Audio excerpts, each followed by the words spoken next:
আল্লাহর এক বান্দা ছিল নামাজে সেজদায়। তখন আল্লাহ রাব্বুল আলামিন তাকে ডাক দিয়ে বলে, বান্দা তুই যতই নামাজ পড়, যতই সেজদা কর, তোর জায়গা জাহান্নাম। এই কথা শুনে বান্দাটি বলল, আলহামদুলিল্লাহ।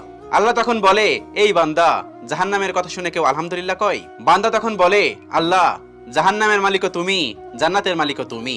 তুমি আল্লাহ খুশি হয়ে যদি আমাকে জাহান্নামও দাও, তাও আমার আপত্তি করার কোনো অধিকার নেই। আল্লাহ তখন বলেন, বান্দা, জাহান্নামে গেলে তুই পুড়ে যাবি, তোর খুব কষ্ট হবে। বান্দা তখন বলতেছে, আল্লাহ, কষ্ট শুধু আমার হবে না, তোমারও হবে। আল্লাহ তখন বলতেছে, বান্দা, তুই পুড়বি জাহান্নামের আগুনে, আমার কষ্ট হবে কেন? বান্দা তখন বলে, আল্লাহ, কোনো মায়ের কোল থেকে যদি কোনো বাচ্চা পানিতে পড়ে যায়, তাহলে কোনো মাই দূরে দাঁড়িয়ে থাকতে পারে না, দৌড়ে গিয়ে বাচ্চাকে কোলে নেয়। আমার বিশ্বাস ওই মায়ের চেয়ে কোটি কোটি গুণ দয়া তোমার বেশি। আমাকে জাহান্নাম দিলে তুমিও আল্লাহ শান্তি পাবে না। আল্লাহ তখন বলে, বান্দা, এই দলিল তুই কই পাইলি? বান্দা তখন বলে, আল্লাহ, আমাদের জাতির পিতা ইব্রাহিম আলাইহিস সালাম তোমার প্রেম মুখে নিয়ে যখন নমরুদের আগুনে পড়ে গেল, তার আগে